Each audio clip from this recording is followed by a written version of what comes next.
Greetings to you and welcome to this episode of G.R.A.C.E Podcast. I'm Timothy Muse. I'll be your host as we spend this time together today. I want to thank you for tuning in. I want to thank you for making this podcast a part of your day. I want to thank you for making this part of your journey.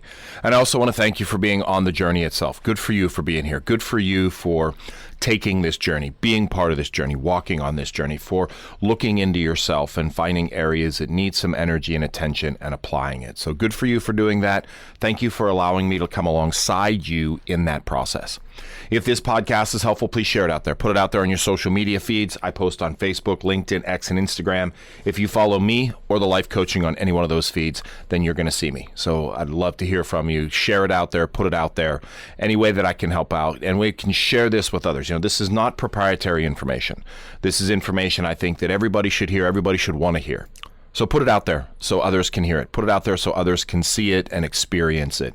I'm so pleased that you're doing this. If you're on one of the listening platforms, Spotify, iHeartRadio, or Amazon Music, then follow us, give us a rating and review.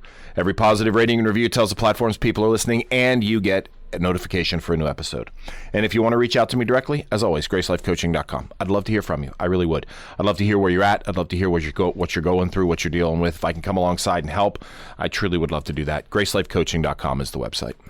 I want to wrap up our series today on resilience and the importance of resilience. And when we get into this final episode, I want to talk about something very powerful, something very important, but something that is really able to help us move forward and get stronger in life.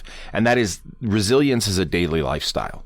And most of the time, people lean into resilience in crisis, in moments of response, and people build resilience when chaos hits. But real sustainable resilience, being able to be resilient, is built every day.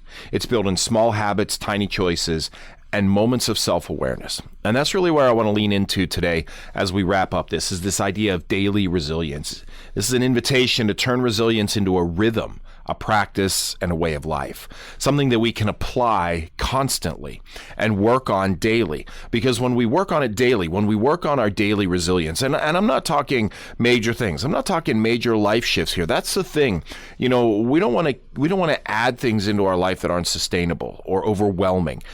Bettering our lives shouldn't be overwhelming. It should be something that we can slow trickle, long period of time. I've said it before, small changes over a long period of time build up to where we want to be. So just a little bit of adjustment in building daily resilience. And you may be thinking to yourself, I just don't have time for this. Well, it's not about having time for it. It's about having priority for it. It's about being intentional. It's about seeing who we are and who we want to be and making those minor adjustments. And daily resilience, building daily resilience is made in micro actions, small actions, about waking up with intention. Look, you got to wake up anyway. Everybody gets out of bed in the morning. Most of the time we groan when we get out of bed because it's comfy and warm and we didn't get enough sleep. But waking up with intention. What is the intention of the day? What is your intention of the day? Pausing before reacting. That's a big one. We react. We are reactionary people. And the platforms and the messages and the comments that really inundate us every day, we become more and more reactionary.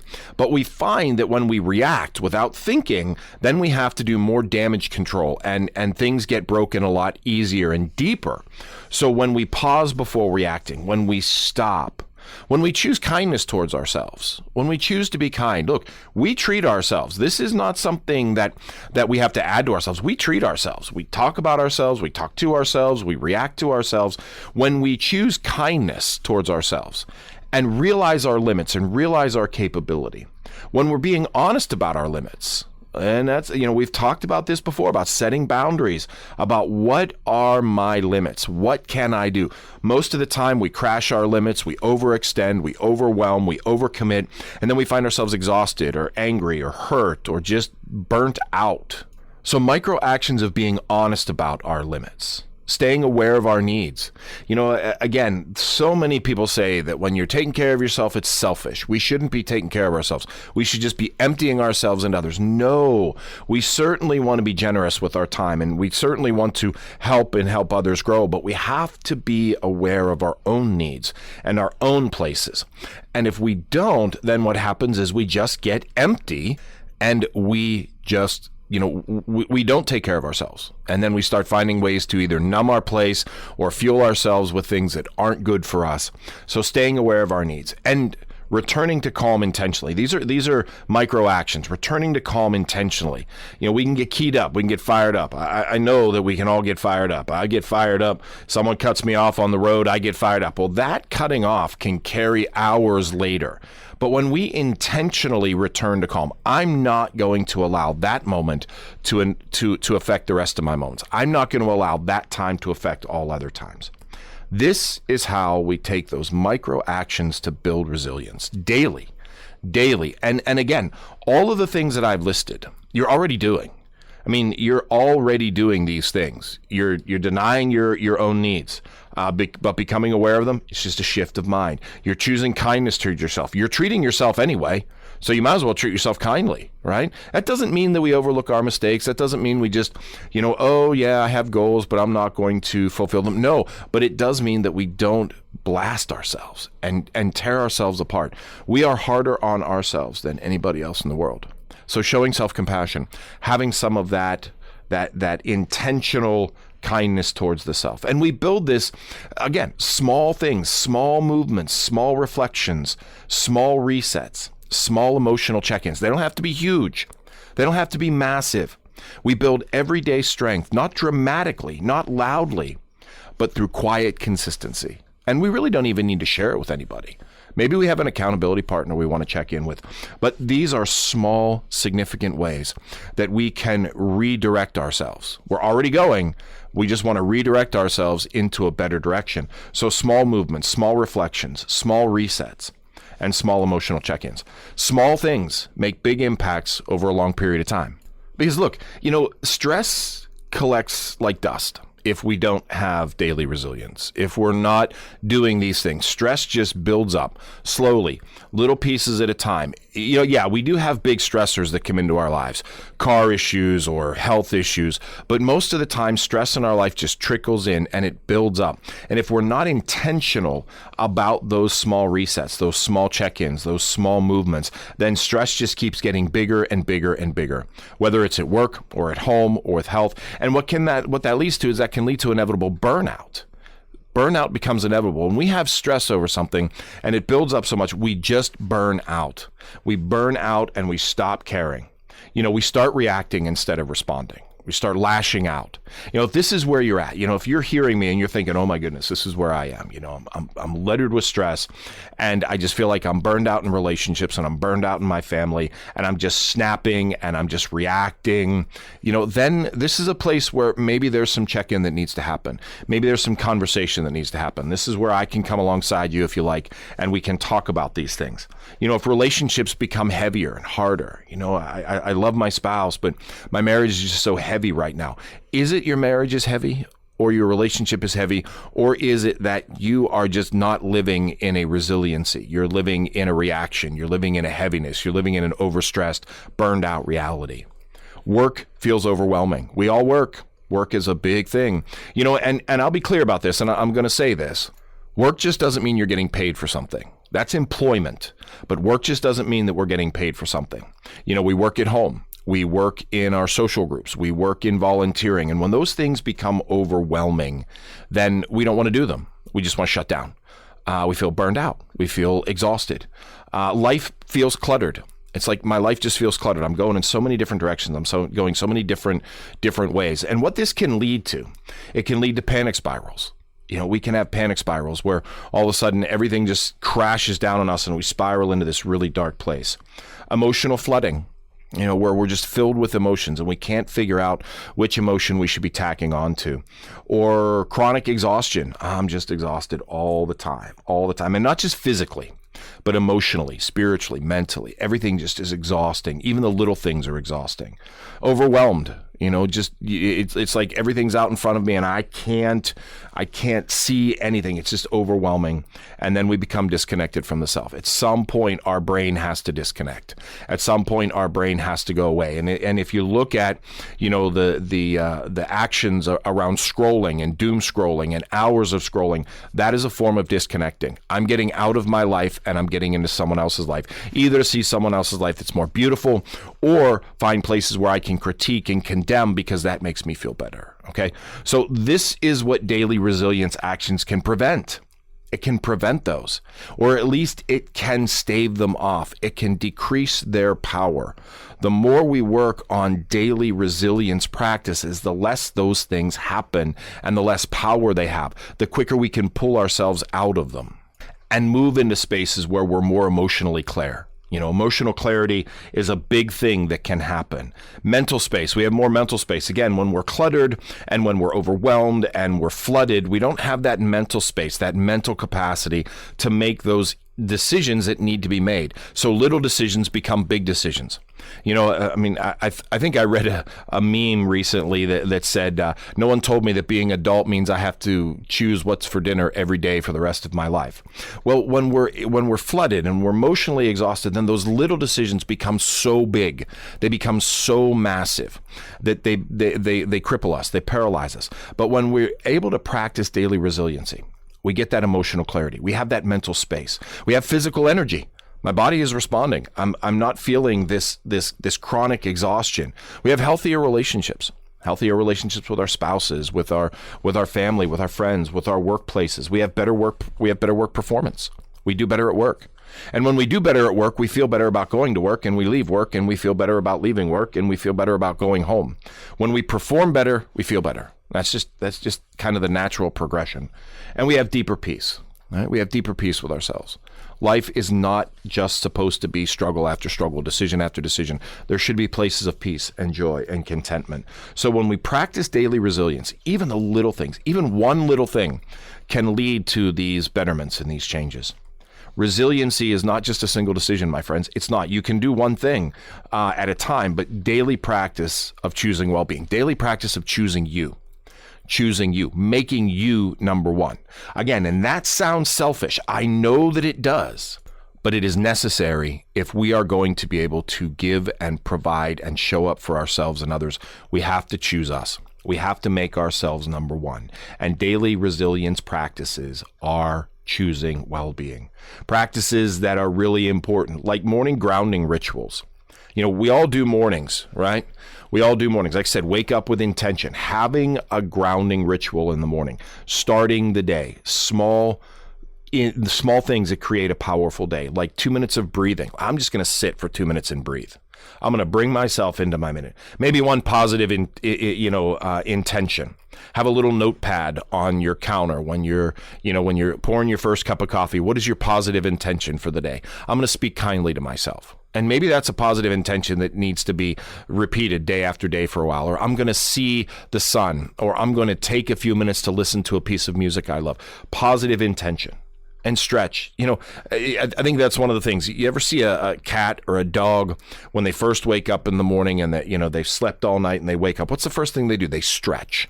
They stretch out their body. They make themselves from small to big. They get their body moving. So when we stretch, when we, put our arms out or put our arms over our head or, move our body, we're making ourselves bigger and we're opening up our bodies. Important morning intentions.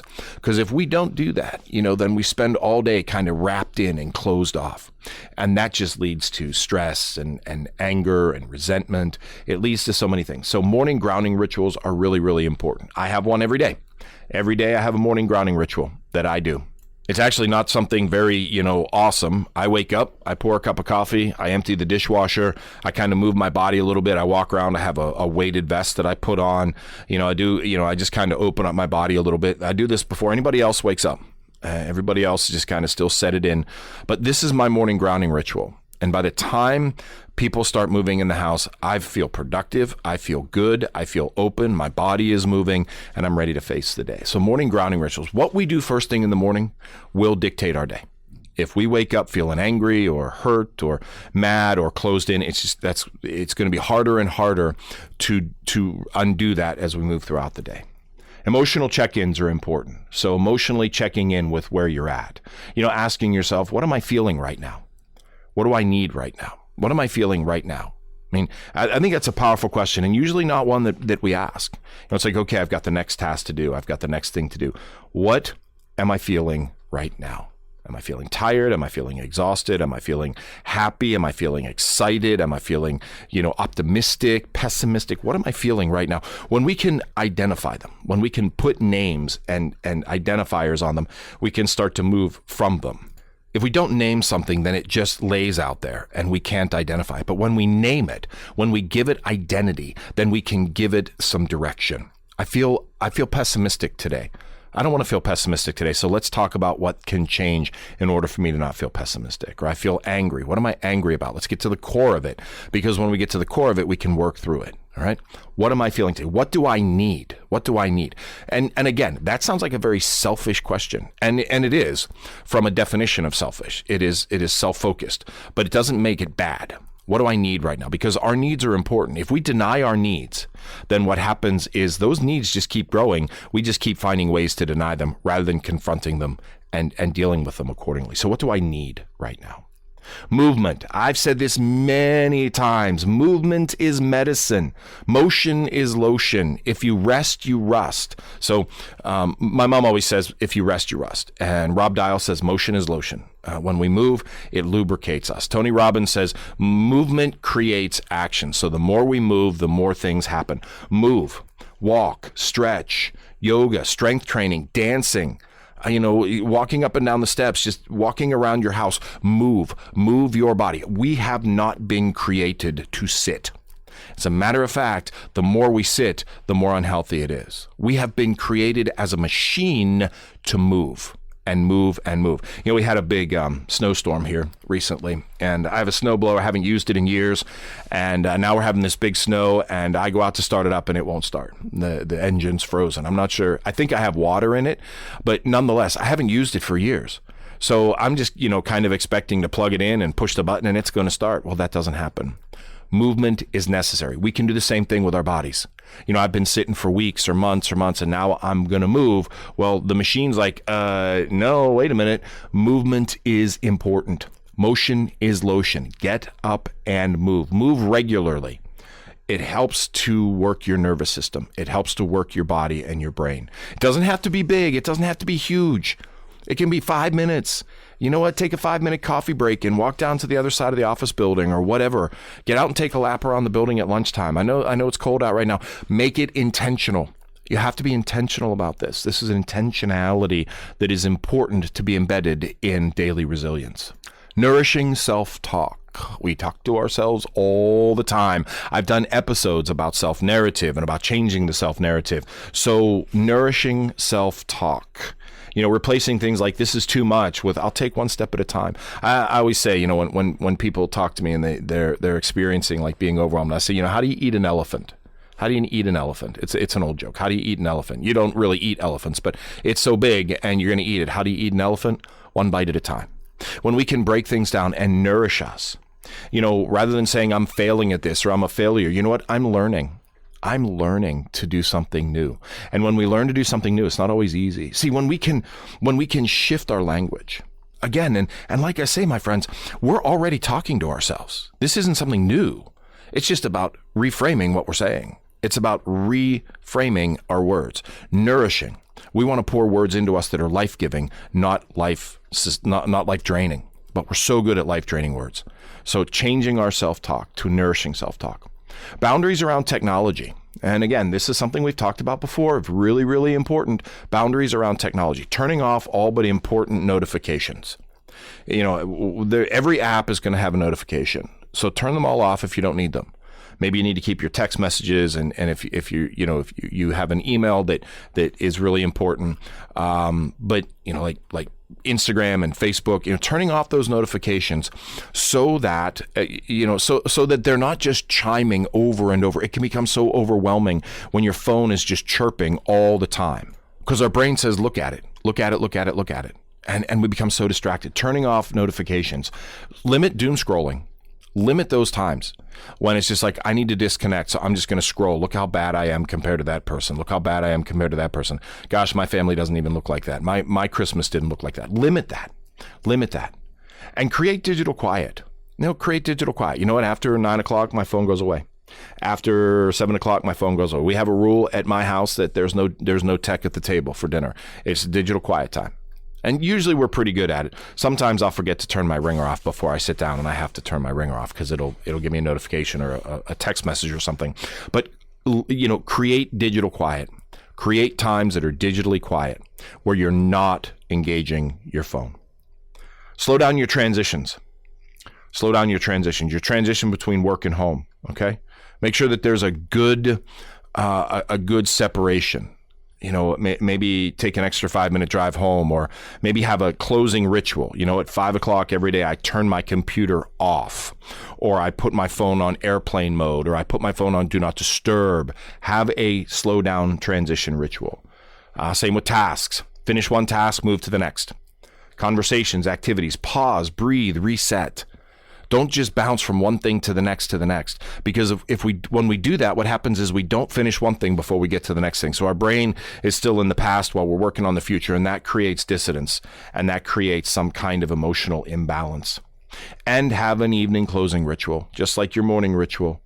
End your day the same way you end it, with a ritual. Ask yourself, what can I lay down tonight? What don't I have to carry? Gratitude journals are important. If you're a spiritual person, having some time of prayer or quiet or meditation, that's important. Maybe introducing a cup of sleepy time tea or some kind of nice warm beverage that can help you to wind down, that can do an emotional check and a mental check to say, I'm winding down for the day. Have an evening closing ritual. Again, you're getting ready to go to bed anyway. Okay. See, I'm not saying that you have to start something new here. When we look to do daily resilience, we're already doing something. We just want to be intentional about doing it differently. Doing it differently so that we can have this resilience, having those evening closure rituals. What can I write down? What do I need to deal with tomorrow? Because then if we're holding on to things in our brain and we're laying down to sleep, then we're not going to sleep because our brain's like, remember to do this, remember to do that, remember to do this, remember to do that. You ever do that? You're laying down and you're finally stop thinking about the day, and all of a sudden your brain fires about all the things you forgot. That's because your brain's so cluttered. So have an evening ritual where you can go through that. So when you lay down to sleep at night, you've taken care of that. You've written it down. It's there. Your brain says, hey, don't forget to email. So yeah, I wrote it down. Okay, yeah, we can forget about it now and we can go to sleep. Have an evening closure ritual, just like you have a morning entrance ritual. That's what I got for you for today, my friends. I really think, I hope this, this little series on resilience is helpful. And I hope this process is helpful, kind of building daily resilience. If it is, please share it out there. Put it out there. Other people can hear it. Other people can engage it. Other people don't know that we're here. So that would be a great way to kind of start getting this out there more and more. If you're on one of the listening platforms, as always, follow us, give us a rating and review. If you want to reach out to me directly, I really would love to hear from you. If I can help in any way, if some of these things like, wow, I could really use some of this. If you need some conversation or some guidance or some coaching, I'm here. GraceLifeCoaching.com is the website. I would love to hear from you. Truly, GraceLifeCoaching.com. At Grace Life Coaching, we want you to be the best you.